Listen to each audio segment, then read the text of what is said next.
Good evening, ladies and gentlemen. Welcome back to the 19th hole. We are live on In Between Media, sports, lifestyle, everything in between.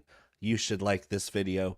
You're gonna love this video. Subscribe to the whole damn channel while you're at it. Jingle that bell for notifications. This is the penultimate 19th hole of the 2024 PGA Tour season. We've had an illustrious, successful, money-making season.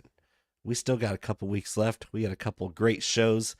First, the BMW Championship at Castle Pines in Colorado. We're going up to high elevation. Get high, let's go.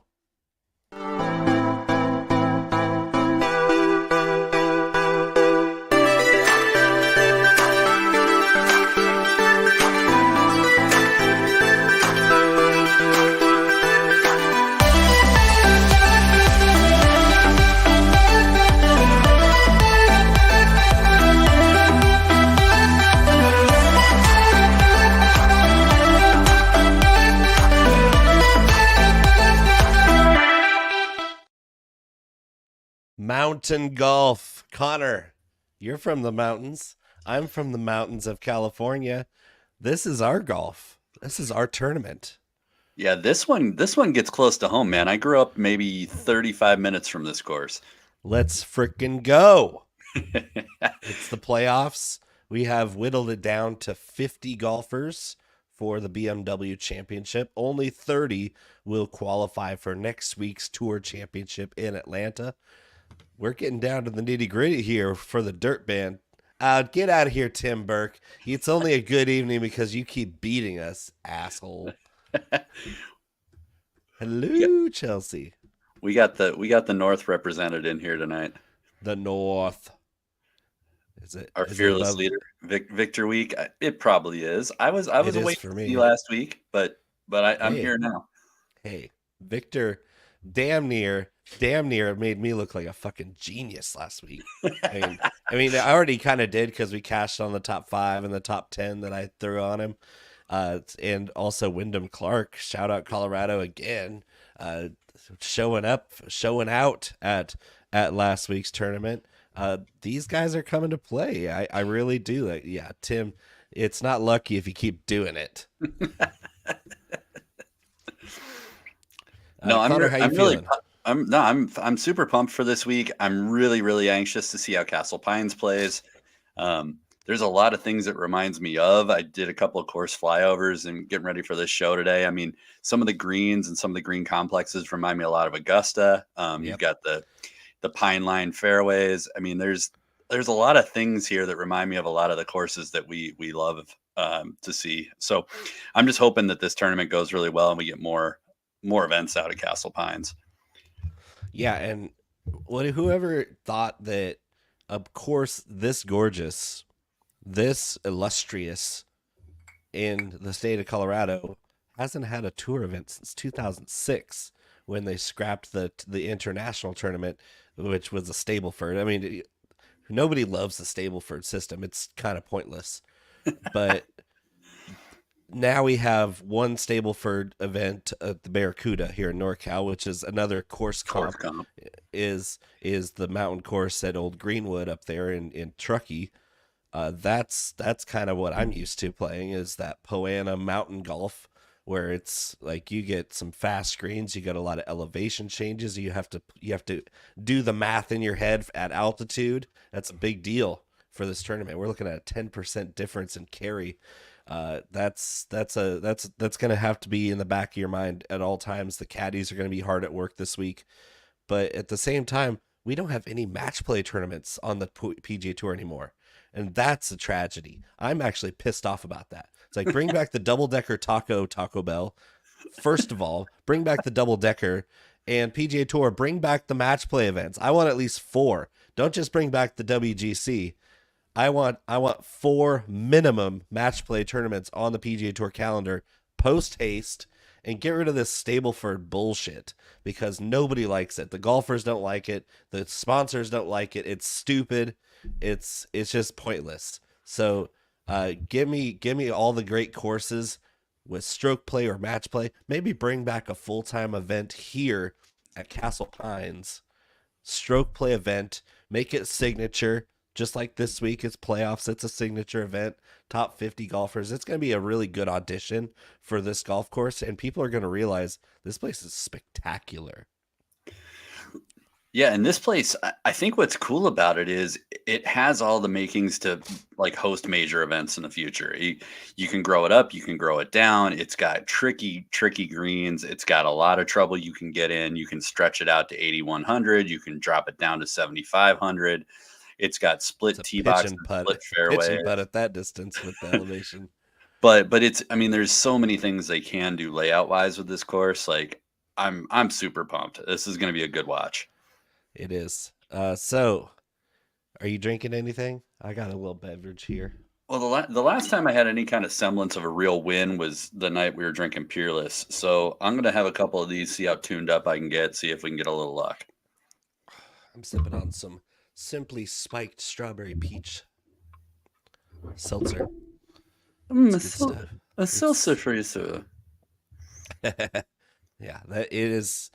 And ironically, I mean, we'll talk about this in a minute in the Caddy notes when Conor waxes poetically about his home area golf course. But it's going to be interesting to see how tough it can be. Because 8,100 adjusted for altitude, it's only like 7,300, which is tour average.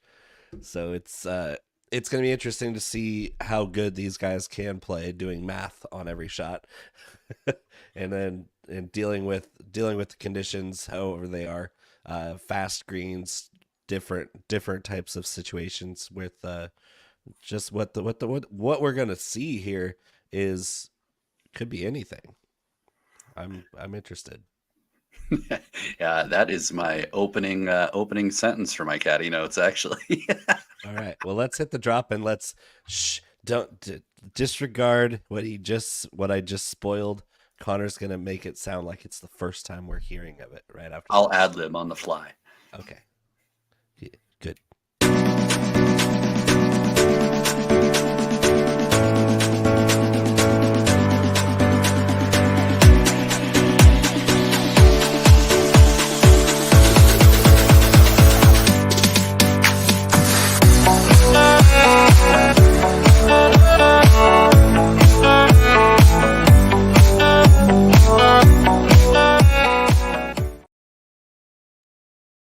All right, Connor, Castle Pines in Castle Rock, Castle everything in the mountains of Colorado.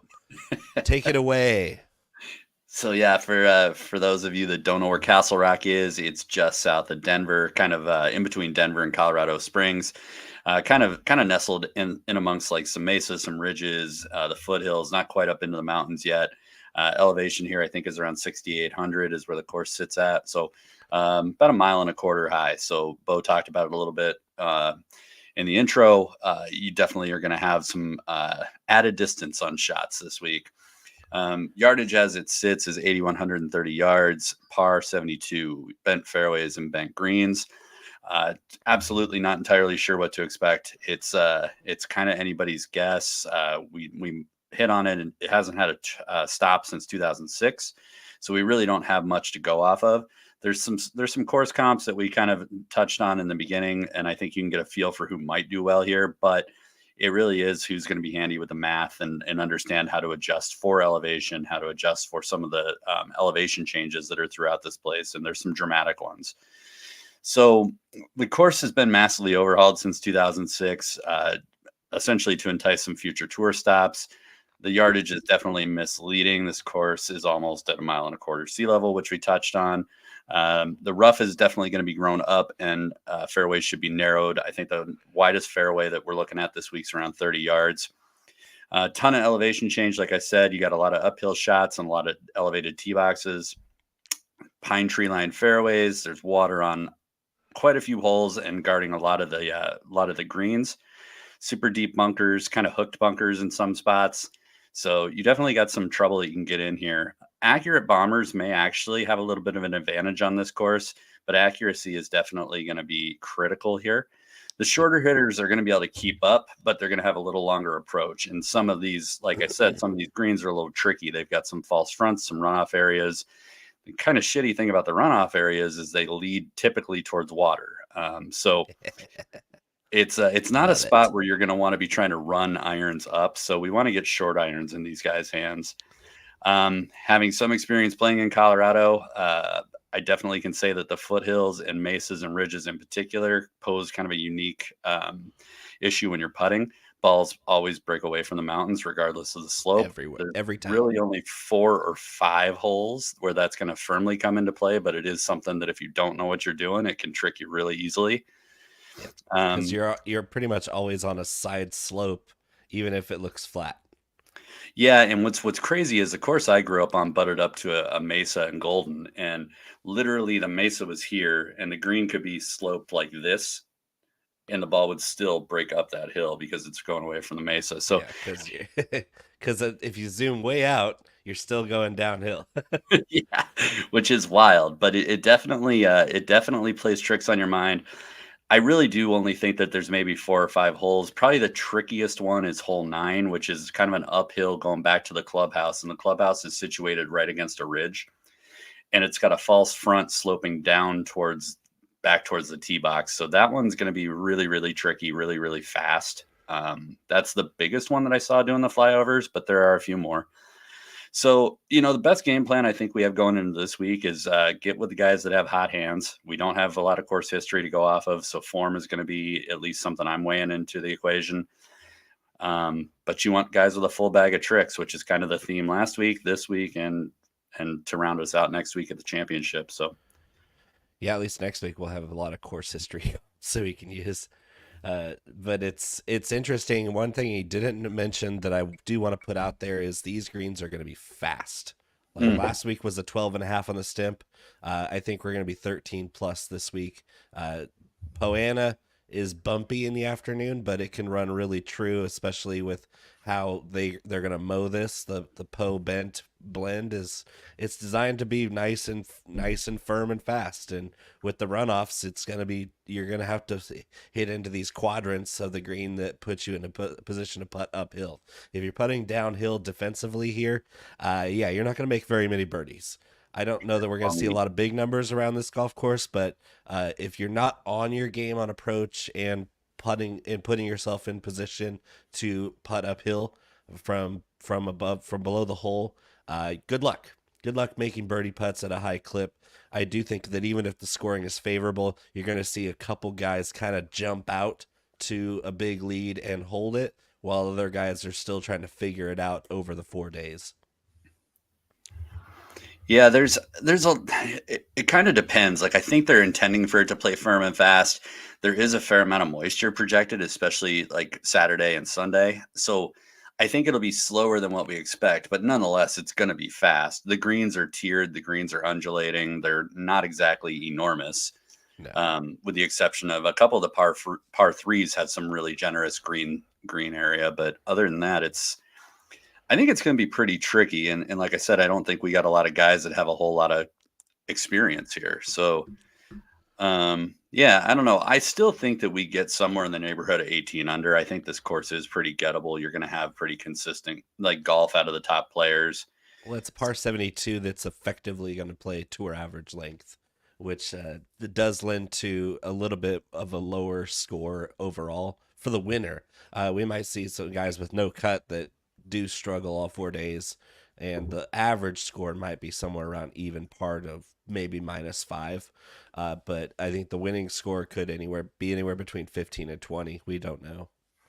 Yeah, it could get out of hand. I mean, like I said, if it softens up and gets a little more receptive, like this place could get ripped apart. Target practice, yeah. Yeah, so really, really hard to say. I think we're going to find out. Rory carrying on the range 378 carry.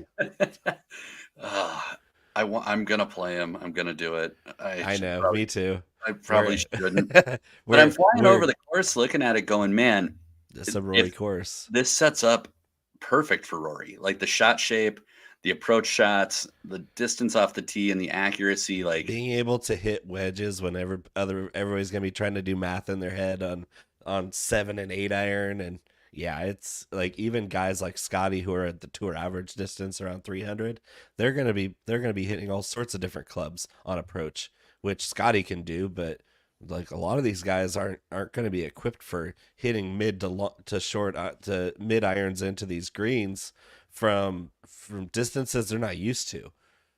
I really do think I do think Rory's a good play here, but let's jump right into that. Let's bet on some golf. We did great last week, or at least I did. I did Yeah, outstanding last week. I didn't do as good as you did. I did all right. And I Elliot, had we see your question. We'll get you as soon as we get past yeah. the drop. Don't come at me and call it a comeback because I had a great week last week. Whatever.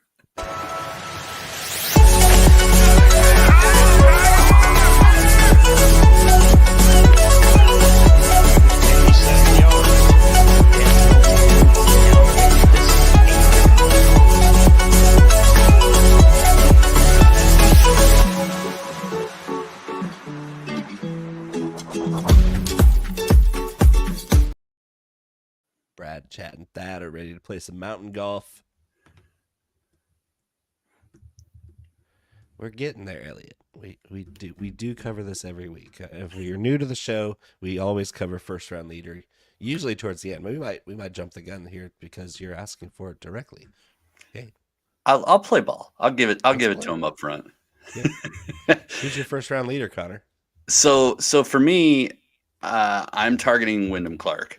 Wyndham Clark's probably got the most experience of anybody in this field. He grew up about 15 minutes from this course. He's played. He's 25-1 to be first round leader. Form's not bad. He's starting to kind of round back into it. And I think this is going to be a spot for him where he may not be able to win the tournament, but I think he may have an edge on the first day while everybody else is kind of getting their feet wet. So I really, really like Wyndham at 25. And then, like we just touched on, my other guy for first round leader that I'm really eyeing right now is Rory McIlroy at 16-1. Hell of a number on Rory. Course sets up incredibly well for him. I know he's stumbling a little bit, but this seems like a really, really solid get right spot for him. And that's a hell of a number on him. It is. It really is. Okay, well, top of the board. I mean, Rory McIlroy plus 1,200 for outright bet. That seems crazy. Is there any reason not to play Rory at plus 1,200 on a course like this? It doesn't make any sense. Like, I like Xander, but I don't like Xander at plus 550 in what could be a scoring fest. I don't like Scotty Scheffler when there's really fast greens that are complicated. He showed that last week where those screens were tricky. They were running fast, and Scotty struggled. Like, he couldn't make anything. And his approach game was a little off. I mean, we saw him literally chili dip one on on the back nine on Sunday. I never even seen Scotty do that, where he just completely hit the ball fat on a wedge shot. And so I think Scotty's kind of sputtering into this event, which is still fourth place. I think that this is a prime spot and prime example where we've had success all season with Scotty. Don't bet him right now. Bet him live. No. Like, I think Scotty can compete here, and I frankly, I'm a little different than you are. I think Scotty can win here. I see a lot of similarities, course setup, structure-wise, to, like I touched on, Augusta, and that's somewhere that Scotty's had ridiculous success at. The greens themselves, like how they behave, are going to be something he's going to have to kind of roll with, and it's going to be a little bit different. But in terms of shot shape, you need in terms of I think from tee to green, there's never any question on Scotty Scheffler. So I like just worry because he looks like he's reading Braille out there when he's lining up putts. It's not pretty. Like he's terrible at reading greens. Terrible. Like I said, I'm not going to bet him today. I'll wait until probably the end of round one where I don't see him being in the top 5 and get a live number on him. Get something decent. We got a little bit of a Scotty break last week where we didn't really have a chance to bet him live because he was always kind of hanging around and his number was never really big enough to bet him, and he didn't win. So like that was a nice thank you, Scotty, for taking the week off and getting 4th place and staying around the top 5 the entire time, so I didn't have to think about betting you and losing money. I appreciate it. Tip of the cap to you. But this week, if he slips to 10-1, hammer it, hammer it. And I think 'Cause, you get that after the first round. yeah, I was waiting for it last week. It never happened, but I was waiting for it because I mean, well, look what he did at the Olympics.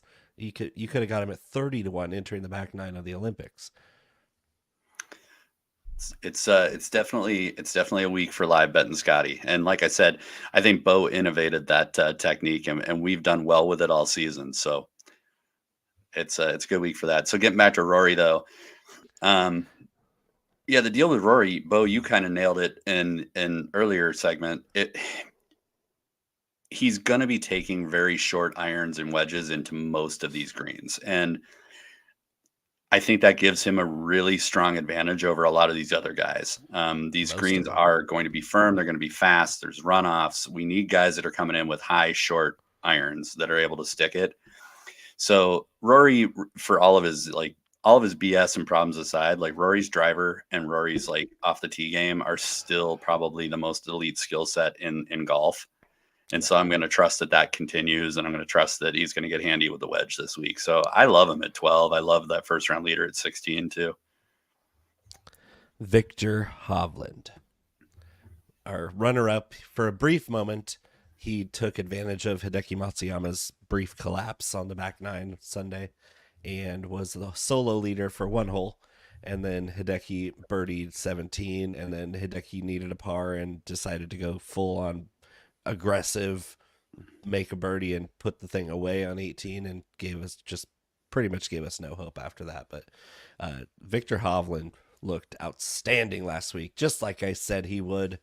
And this is another golf course where you're picturing a golfer who can handle this type of golf course from tee to green, who is putting his goddamn life away right now. He is making everything in sight. This guy was draining all sorts of putts last week.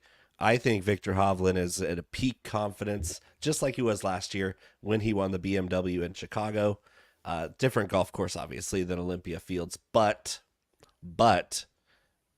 we're talking about an elite skill set golfer across the board who's getting odds like he's not, which I think plus 1,800 on Viktor Hovland is an outstanding value. Yeah, the one thing I'll say is what I say last week. I'm optimistically cautious, right? I said I'm going to be a wait and see, but next week, if he proves himself, I'm all over him, and I'm holding true to that. Like, he showed me everything I needed to see, all the work he's been doing in between tournaments. I mean, that iron play was so good.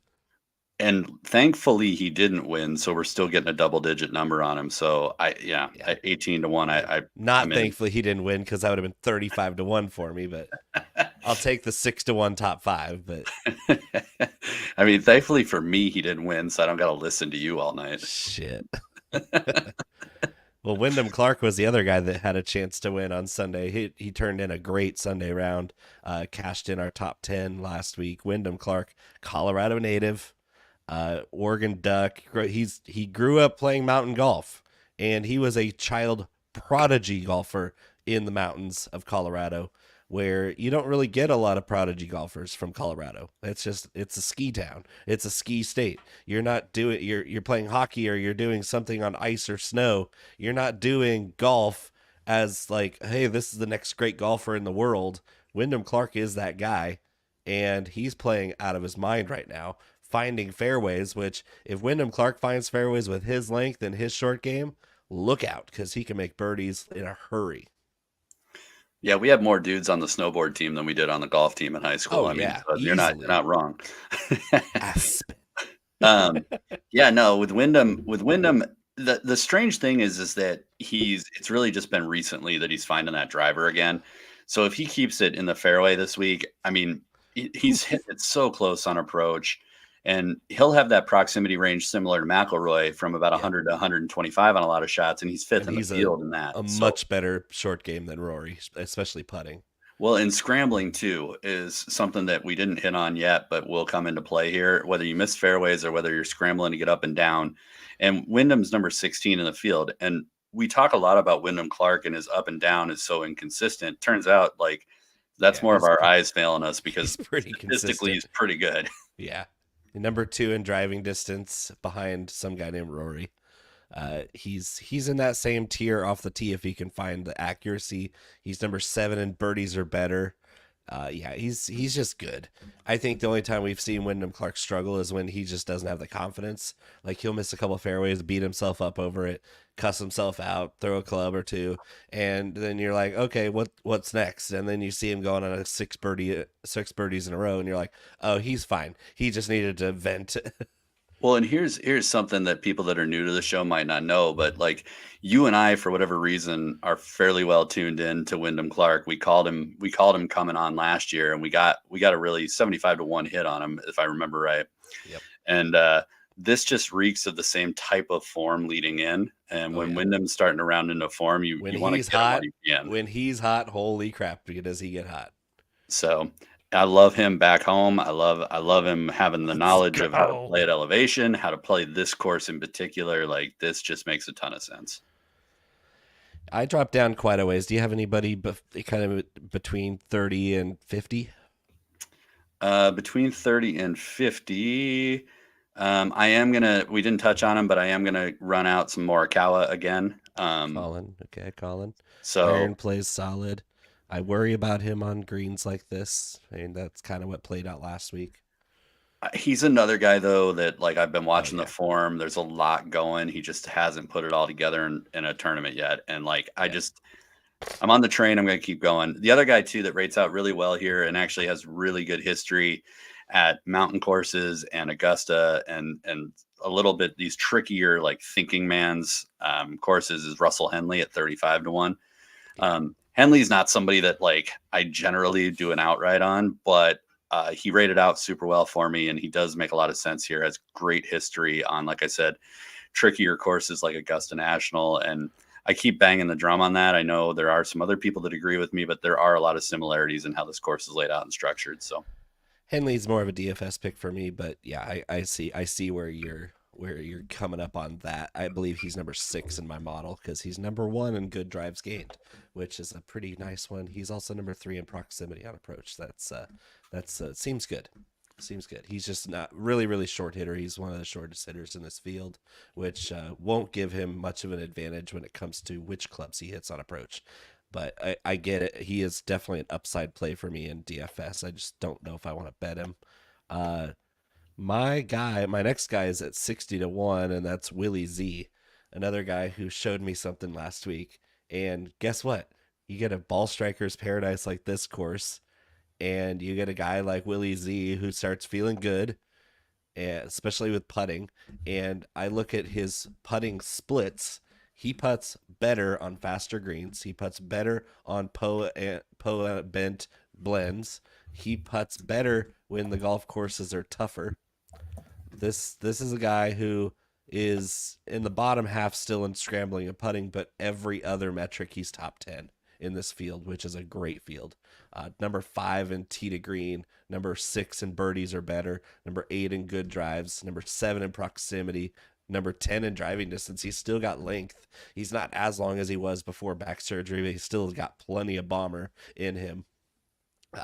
Willie Z at 60-1 is insane to me because when I saw what I saw from him last week was that he was rolling the ball with confidence. He was getting up and down with confidence, and he didn't really have to do it that much. He was striping those irons like he always does. And if he can find a little bit of a hot putter here, that's a 60-1 that has every chance to win this tournament. Yeah, Willie Z's in my DFS pool. I'm not putting a bet on him, but I see all the same stuff you do. I have a guy at 60-1 too, and judging by the viewer count, I don't know if Elliot stuck around to hear it, but Nick Dunlap is a lock and load for me for the outright. Couple of reasons. Fire away on that kid. Wow. Incredible golf this season, obviously. He's got good form in the mountains as demonstrated by winning the Barracuda this year. I don't care about the scoring format. He still came out and played excellent golf there. He's kind of proven to me that he's almost course proof. You put him on almost anything and he's able to step up and compete. So I'm just going to keep rolling the hot hand with Dunlap. I don't like him as a first round leader here, to Elliot's question earlier. Yeah, I like him as an outright. He's a closer. What's that? He's a closer. I think he's a closer, and I think too, like this is probably the biggest stage he's ever been on. And again, this is a narrative, but listening to some of his commentary after the FedEx St. He was Jude, so nervous. he was so nervous. He said it, and he's still working through nerves and being in that competitive environment. So I think day one it's going to be a little nerves, but I think he'll settle in like he has been, and I think he really has a shot at winning here. This course makes a ton of sense for him. Especially if scoring is favorable. Like I think if it turns into a grind fest, we're going to see somebody like Scotty or Xander take this thing pretty easily, or Rory. Like if you see the conditions are tougher than we think, then I think one of these top guys is going to run away with it with the amount of experience they have in this setting. But if you get a little bit of a birdie fest going on, there's not anybody hotter right now than Nick Dunlap. This dude makes birdies in bunches when they're there. And that's what he did at Old Greenwood. Is he got hot on a gettable golf course, and there was no turning it off because on Sunday he was making eagles from all over the place. He was rolling in putts from downtown. He was hitting the ball close. This guy's a great iron player that's going to come into play here big time. I think that Dunlap definitely has upside to win. He's definitely one of my heavier owned guys in DFS. Shorter Yeah, sample size too, but bent fast, like ultra fast bent is his best putting surface by almost an entire half a stroke to any other surface. So yep. I don't know, man. There's a lot to love about him, and like I said, the win on a mountain course this year already, and yeah, I don't know. Yeah, Yeah, get it. in Tahoe, the Tahoe Mountain Club is almost the same exact elevation. I think it's 7,000 feet, so very close. Same math. Nick, you just do the same math. We know those caddies, the caddies and golfers come up with equations for all of their numbers. So they're not writing down the actual number on their tee sheet. They're writing the conversion number so that they're putting it into their brain, like how much of a swing do I hit on a 80-yard wedge shot. They're gonna say, oh, that's a 67-yard wedge shot. They're gonna write the numbers that they're converting in their head, and they're not. It's gonna be more of like that math. So yeah, carry over your caddy sheet, your scorecard sheets, and do the same math, Nick, because it's the same elevation. You're gonna have a lot of the same tight tee shots through pine tree lined fairways. It's gonna be fun. I got Anybody else that you're gonna go deep on? I got an ultra deep, and I got one at 65. Okay, go with 65. I'm interested in. Oh, you're gonna hate every bit of this. Is it Fitz? No, it's not. It's Shane Lowry. So, Oh yeah, no, yep. no So thanks. I No won't I thanks. won't talk long about Shane Lowry, but there are a few things to like over the last 24 rounds with him. He's number 12 in the field in good drives gained. He's number 12 in the field in scrambling around the green. He's 12 in sand saves, third in proximity from 125 to 150. The reason that that's good for him is that he's a little bit shorter off the tee. So that 125 to 150 is probably the range that he's going to have versus the wedge range we talked about for other guys. And then the other thing too, just overall approach, believe it or not, over the last 24, he's eighth in this field and he's number 4 in opportunities gained. So Yeah, um, he's playing really sneaky good golf. Um, and he's got good history again, like not great history, but he's got experience and history at Augusta, which I like. That weighed into my modeling this week. So Lowry ended up rating out 5th in my mixed condition model this week. So I'm going to roll it out he's at 65. he's ninth in mine, but I'm pretty much just out on him because I do feel like this is going to be some favorable scoring at the end of the day. And again, he's not a birdie making guy. He's not going to be able to keep up with a good scoring golf course in this field. He kind of he in a lesser field event, he'd be the class of this field. But in the top 50 in the FedEx Cup with all these great golfers around him, I'm not doing him. It's just not no upside at all for Shane Lowry. I'm afraid. I don't even like him in DFS. He just doesn't make enough birdies for me.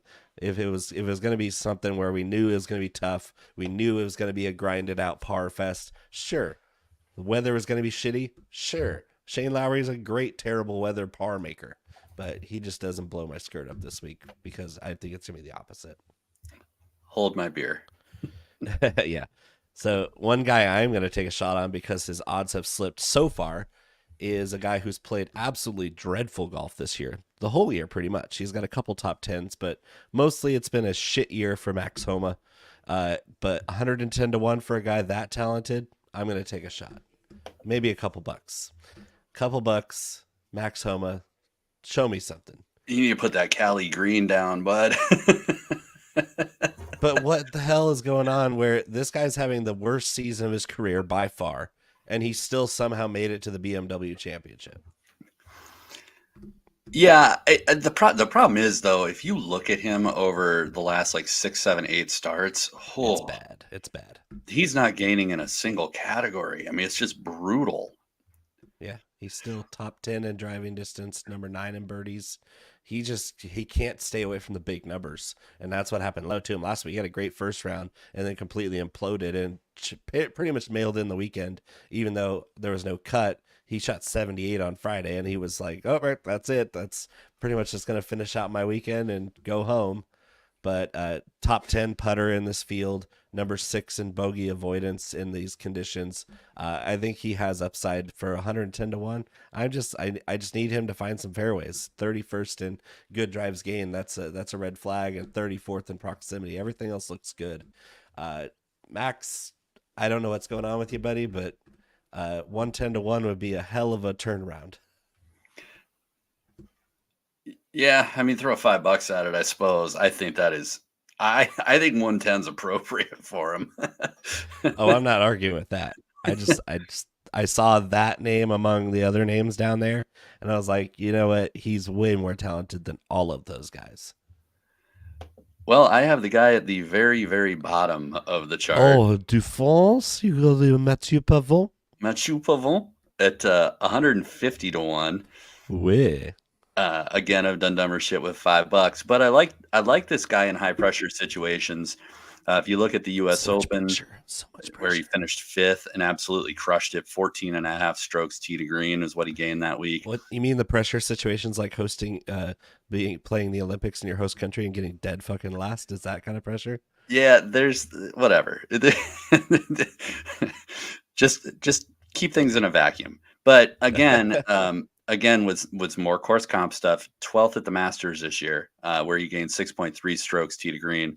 So again, I like the skill set. And if you look at some other courses that are trickier, that require thinking or adjusting to the conditions and the climate, also was 3rd at AT&T out at Pebble Beach this year. Did okay at the, oh God, where am I at? I lost it. Doesn't matter. That's okay.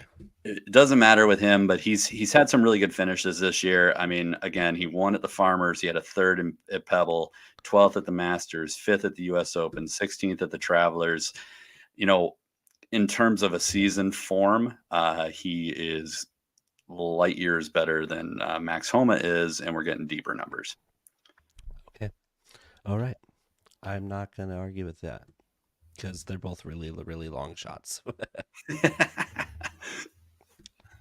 That is all I have, sir. All right. Don't be like Connor and slam your trunk like last week. It's rude. We're going to win some DFS right after this. The club is well. This would be a wrestling class.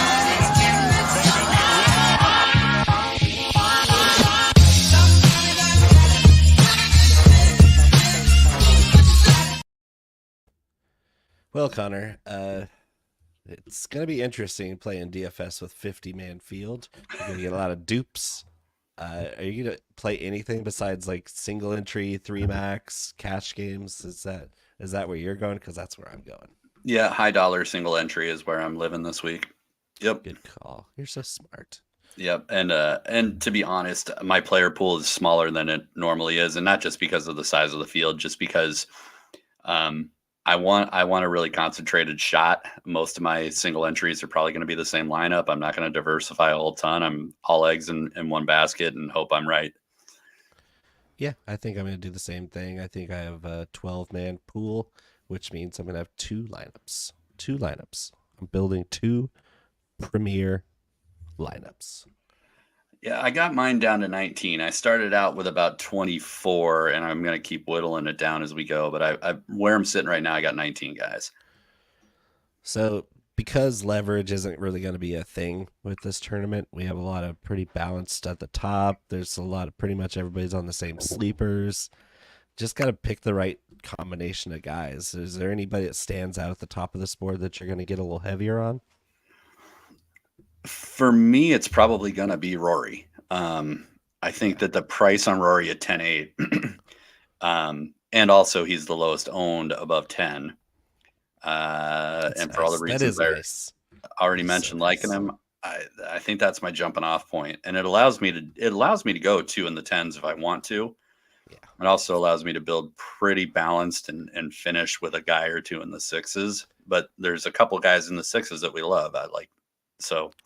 Yeah, it's weird. It's Rory's only getting 8%, and Hideki's getting 7 after last week's unbelievable performance. It seems weird to get leverage on a guy who's extremely hot right now. Well, we didn't even talk about Victor's Victor's really popular, but like you're getting $100 more. You're getting a guy who we know is locked in. Yeah, Hideki's a weird one for me, and I just every time we talk about him, I can't get him right. I can't trust him. Obviously, he played a hell of a tournament last week. I like some of the course comp lineups. I mean, Hideki might be an interesting starting point too. He is in my pool right now, so I don't know. There's part of me that wants to try and do like a Rory Hideki start. Yeah, and then I can play the chalk down the board. Yeah, I think that the chalk's not bad. Like you got Scotty at 22, Xander at 25, Viktor 21, and Cantlay 21. Cantlay might be the easiest chalk fade in the area, but you get leverage, really nice leverage on McIlroy, Hideki, Colin, and Ludwig Oberg, who scuffled last week. Still really good. Still going to be in play in my field. Boy, 13. Did I call that right? Holy cow. Man, he looked rough on the first couple of days. He pulled it together on the weekend, but it was ugly. Saw that one coming. I didn't get the winner, but I got the failure right. Wow. Another guy that I got my eye on down the board here that's super leveraged for no reason at all is Sam Burns. He played great last week. I think with Sam Burns, it's the price. Like 9,400, 7%. I love Sam Burns there. Yeah, but I want to play Wyndham Clark at 92. Oh yes, absolutely. I mean, 15%'s not bad either. No, and you can't play. You got to make choices up here. I mean, it's either Sam Burns or it's Wyndham Clark. Just like it's either. I mean, essentially, it's either Cantlay or Tommy Fleetwood is the way I'm looking at it. Yeah, so I'm playing neither. I'm not playing either one of them here either. But you know who's also from a mountainous state who's in that range and is getting a nice 10.5% ownership is Tony Finau from Utah, where it's just as mountainous as it is in Colorado. Tony Finau is dead to me. Yeah, we know. I'm just saying it's a great leverage spot if you wanted to get in. If you did want to get into a large field tournament, then that might be a sneaky little leverage play at 9,700. No. I was saying hi to Didi. I was saying hi to Didi. I don't care about your Tony Finau love. I wasn't loving him. We didn't talk about him in betting. It's a nice leverage point for big tournaments. Yeah, it is a nice leverage play if we're being honest. I think what bothers me with Tony Finau this week, other than all of the normal stuff that bothers me about Tony Finau, is he fit the course last week so damn well. The form was there, and he showed up, and I mean, it wasn't abysmal, but it wasn't freaking great. I called that one. Yeah, I know you did. And we go to a course where one, he's not going to have a ton of experience. Yeah, I mean, he lives in Utah, but Tony Finau is not known for being consistent off the tee right this minute, and the spectrum of iron play, I don't know if it benefits him as much this week. So I don't know. I liked him better. I liked him better last week. He failed me. I think in that range, I just drop down and go Burns, Clark, or Henley. In the 8s, I'm pretty much dodging completely because I like the 7s and I like the high 6s like we talked about, and the chalk 23% Aaron Rye. Don't do that, people. Aaron Rye is not a thing this week. 8,600 for Aaron Rye is already a stupid price, and then you get 23% of your closest friends betting on British two gloves and iron covers in the mountains, where he's gonna struggle. Accurate short hitter off the tee, not a good short game. I just don't think Aaron Rye has any juice at all this week. Another easy fade for me is Davis Thompson. He just doesn't fit this golf course. As hot as he's been, he's too chalky for 7,900. It's a good price, which I get is why he's chalky, but I'm gonna skip this entire eights. I don't have any guys in my pool in the eights. That's how dead this region is. Oh, no. Dead. No. Let's not do that. Corey Connors. So I like Corey Connors. We notoriously have bashed him for being a bad putter. Not the case over the last 24 plus rounds. He still can't chip either.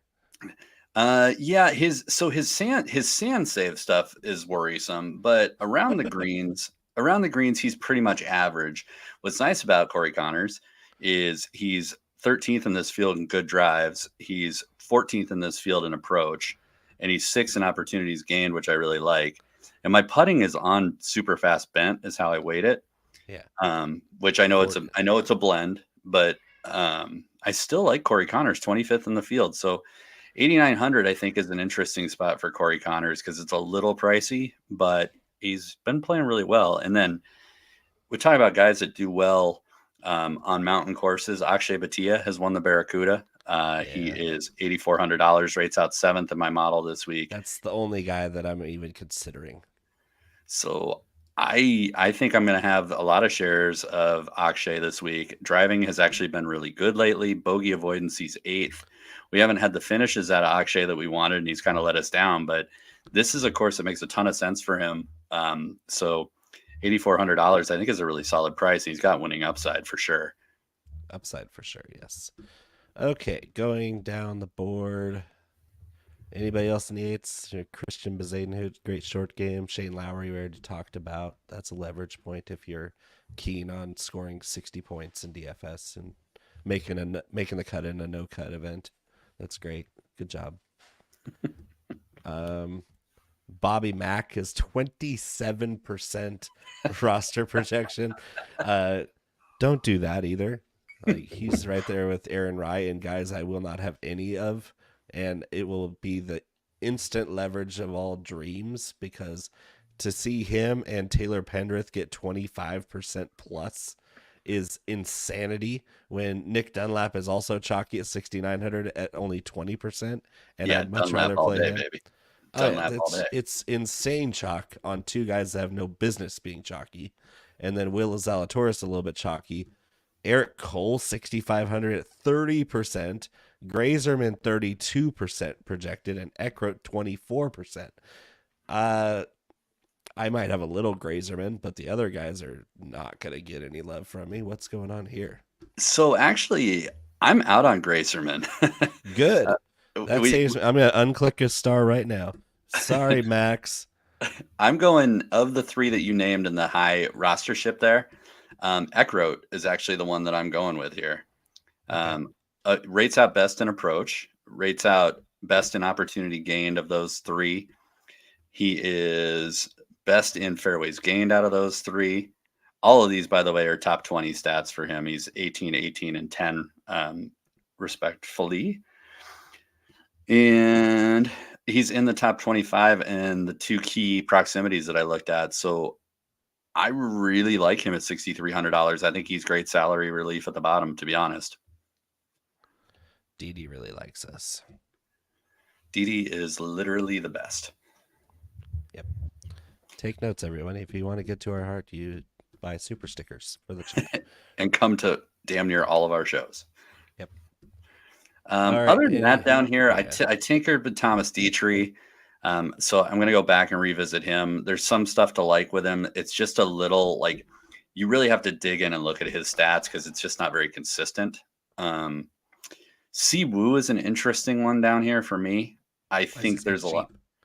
He's so cheap, and there's Si Woo is Like genuinely Right. somebody who has upside of winning. Like if Siwoo's hot, Siwoo can come out and win. Like Why is he so cheap?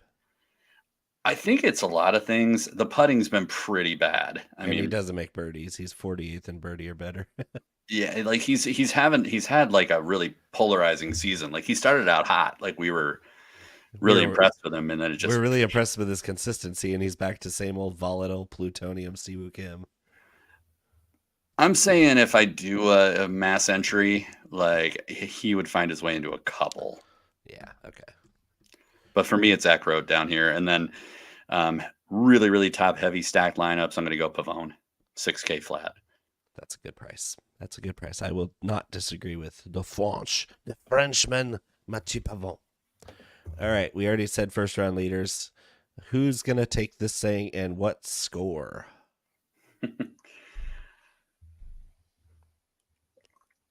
I think it's Rory McIlroy, and I think it's 18. I'm going to say Viktor Hovland, 21 under par. Whew. That is a bold call, sir, for a bold guy. Spicy. God, Right. it's Rory or Wyndham. Yeah, Wyndham Clark for sure. 25 to 1 would be a great hit for both of us because we're both on him. Great win for Colorado. Shout out to all your brothers and sisters out there in the mountains. I lived there far too long. All right. The hat is ready. The second to last hat pick of the season. Come on, low number. Oh, boy. It is not a low number. It is a bad number. Okay. 49. Wow. Not bad for recent form, but really bad for how he fits this golf course. Go ahead with yours. Mine is actually Max Homa. Come on, Max. You can do it. Make the hat proud. Max Homa. My number 49 is Billy Horschel. That's okay. So we have that's a pretty level playing field. Yeah. Yeah. One guy's hot, one guy's not. One guy fits the golf course well, and one guy really doesn't. It's not a sea level Bermuda course, so Billy Horschel's not even anywhere near my radar. So The damn hat's gonna talk me into betting Homa. just to feel something, just to feel it. What is he? 110? Yeah, 110. Oh my goodness. Ooh, Dee Dee's going hot. Woo! She knows. We only got 2 shows left. Well, 1 show left now. Yep. Tour Championship next week. Top 30 at East Lake in Hotlanta. The A. God, I'm betting Max Homa right now. The A. I'm gonna do it. Yep. I'm Do doing it. Let's do it. All right. Join us next week. This has been the 19th hole. Like, subscribe, jingle the bell. We'll catch you on the flip side.